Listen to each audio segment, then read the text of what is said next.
Hey guys, how's it going? Alright, you're wondering what the bloody hell is Mark doing now? Alright, for ages people have been asking me, what cameras do you use and why is your footage so bloody good, and lots of little things like that. So I've been meaning to put up a video in regards to that for ages, and I'm now finally getting around to it. So in this video, all I'm going to do is show what I now use. So I've been putting up videos for over 7 years onto YouTube, just bloody... You know, I first started out with one of those cameras with the actual the tape in it.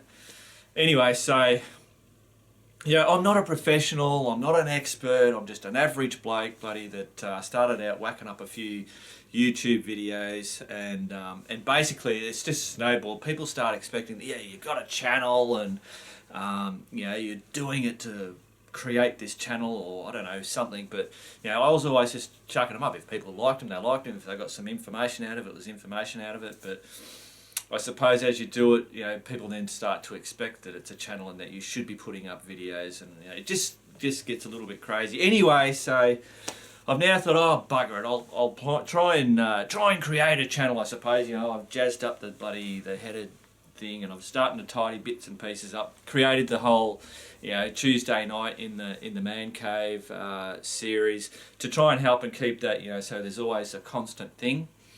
You know, I don't make any guarantees that, you know, maybe if I enjoy doing that. I enjoy doing all the little creative, you know, ends, the beginnings and the endings, and all that kind of stuff. But you know, if things start, yeah, I don't make any money out. I mean, you make a little bit of money out of AdSense and all that kind of stuff, but you know, it's a drop in the ocean. I can make money bloody a hell of a lot easier doing other bloody things. So I just do this because it's fun. I enjoy it. I love motorbikes, and I love mucking around with the videoing and the editing and all that creative stuff that goes into that.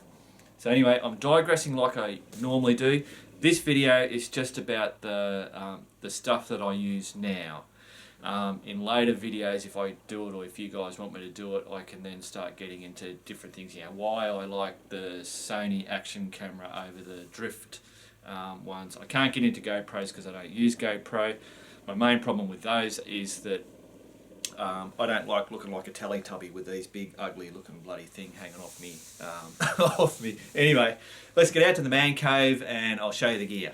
Alright guys, so on that table there is the stuff that I use to make the videos that you see uploaded on YouTube. That's it. Nothing more, apart from maybe a couple of spare batteries and some power cables to bloody recharge things, but that's it. Over here I've set up all the stuff, or majority of the stuff that I've used over the last bloody 7 years. There's some stuff that's missing that I've thrown out, but as you can see there, whole heap of different things and bloody manuals and gadgets. Yeah, crazy. Alright guys, so I'm trying to work with a camera that it's an old camera, and I don't bloody normally, that I don't use. I use this one because it's got a wide angle on it. But anyway, so I'll start with, so I have a Sony Handycam, and you'll see I'll put up the actual model it is. I think when I bought it, it was most probably something like a $1,400 camera. The reason why I got this was because it has, I don't know if you can see that little lens moving around. So Sony brought out some balance thing. So it stops all those little fine shakes, and it absolutely works fantastic. So this is what I call my off-bike camera, Sony Handycam. For on the bike, all I now use is the Sony AEST.100, was it Sony Action Camera AEST.100V. These are identical. They're normally white, but I've actually got a texture and I've covered them all in black. Like I was saying with the GoPro, I like it so that you don't see the cameras in the footage. I think it's distracting to the footage. So and apart from legal things where the cops can pull you over because you've got a camera on your head, so if you can camouflage it as much as possible, I've never been pulled over for it. But anyway, so that's what I use for on the footage, and they go on to the helmet, and I've just got them so that they've got Velcro on it, and I just Velcro it on either that helmet or that helmet there. This one here, which doesn't go on the helmet, I only use this for either putting it on a clamp on the handlebars or on the bike somewhere, using the, what do you call those bloody things, the ram mount, or on the selfie stick is what that'll go on. Cool. For taking just photos, just use the iPhone 6 Plus, just an iPhone basically. If I want to take a photo of me and the bike, or a group shot or something like that where I don't have someone to actually take the photo, I basically have this mount. It's just a bit of wood, a couple of bits of wood, all painted up. I've got a quick release thing on there, so it easily goes onto that tripod, and then this just sits in there. And then I have this bloody Bluetooth remote, and that's for iPhones or Android. iPhones use the big one, Android use the little one. Basically turn that on, turn your camera on, and then turn your little Bluetooth thing on, press the button, and hey presto, it clicks. I think it does about up to 10 meters away. You can do that. That works really well. This is bloody fantastic, and actually Nay got this for me. I think it was at Target. They had a selfie stick. I don't think it was this selfie stick, but it came with a selfie stick, and it's just been a great bloody little thing to do.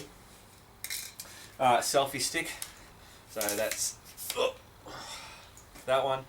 Selfie stick is great. It's not. I've been trying to find a selfie stick that, if you see this, if you put a heavy camera on this, say this one, it just spins around. So if you can see that, this just spins. So the weight of the camera just makes it go floop. Even when I have the Sony Handycam, the Sony Action camera on there, it's fine until I have this out I'm on the bike. The wind will grab that and do it, and it just becomes a pain in the ass. Most of the footage that I use this is on Harry the Boulevard, the C50.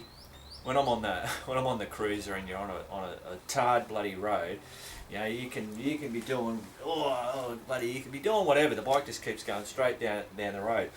As soon as you're on a bloody dual sport bike like DR650 and around on the dirt roads, you know, I've tried it and it's just always a pain in the ass, and you know, it's bloody dangerous.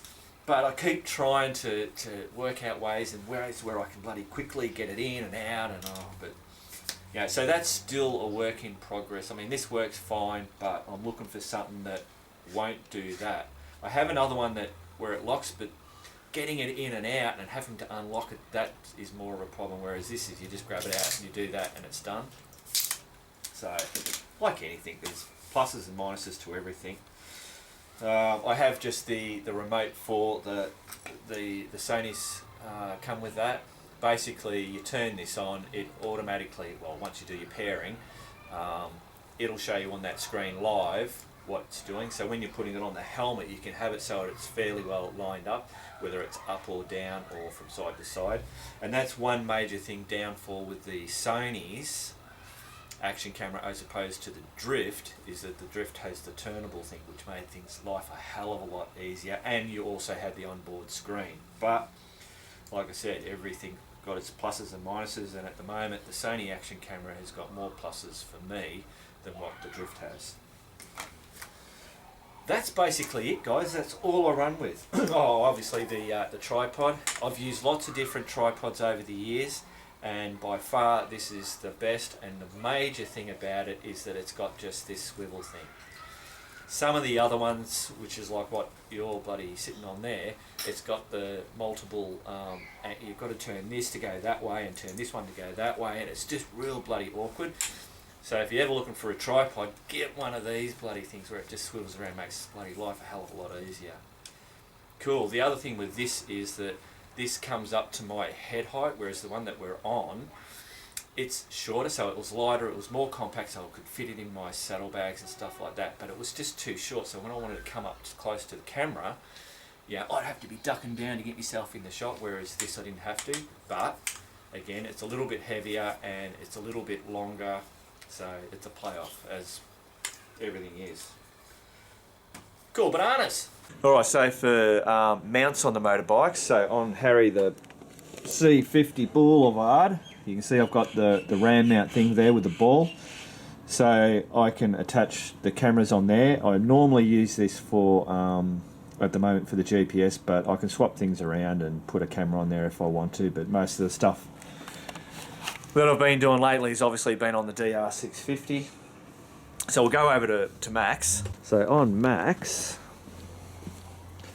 I've got here, hopefully you can see it's a bit dark in here actually. Oh, there you go. So that's the RAM mount there.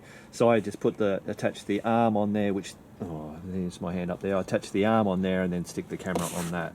So that's the same with the postie bike or whatever. I basically use those RAM mounts. I'll just show you some of the different types of things that you can do. Alright, I'm running out of room, guys. So basically you've got like a suction type one. So if you've got a big area, like on a tank or something like that, that you can suction down and then have your camera sitting on there. You've got these clamp type ones. And they come in all different sizes, smaller, just depending on what you need. Your camera just gets hooked onto that part there. You've got long arms, short arms. There's just heaps and heaps of different things that you can get in that whole RAM mount system. You just basically work out where you need to put it. I would say that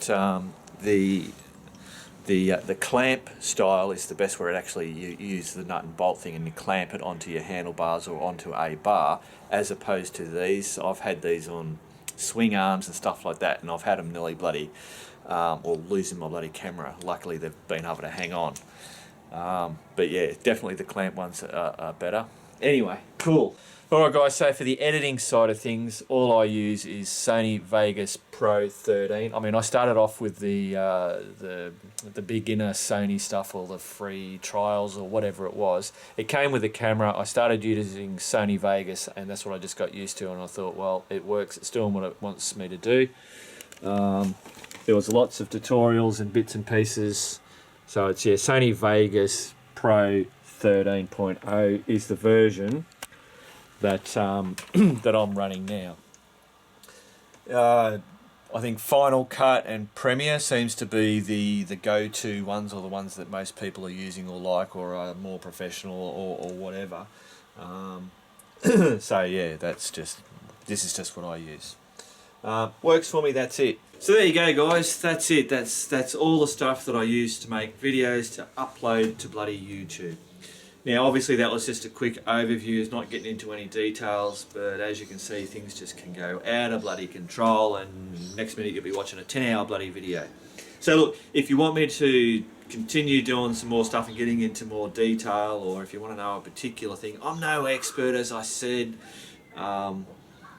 Yeah, don't maybe ask for, if you're going to ask for a particular thing, maybe just go, can you show us a bit more about the helmet cameras, the Sonys, or don't ask things like, so if I've got a subject and it's got a dark background and I need to, I don't know, be in fast motion, don't ask me that, I don't know. I kind of like look for a nice setting, like, you know, like now, you know, I've set it up so I've got the camera there, I've made sure I've got lights on so it's not too bloody dark. I've got all this background because it's a bloody cool looking background, and I'm talking to you. I'm not doing this because it's not as good looking as what it was over there, if you know what I mean. So basically that's about all I do, is I look for, when I'm taking a shot, I'm looking at what's in that shot, you know. I avoid trying having, you know, bits of bloody, like when I'm turning the cameras around and having a tripod that's sitting in the field of view. Sometimes, you know, that happens, you know, because I just wasn't thinking at the time. But, you know, that's basically all I know. And, you know, cutting from having different scenes, not just being in the one spot all the time for a long time. Anyway, so there you go. Keep on riding, guys.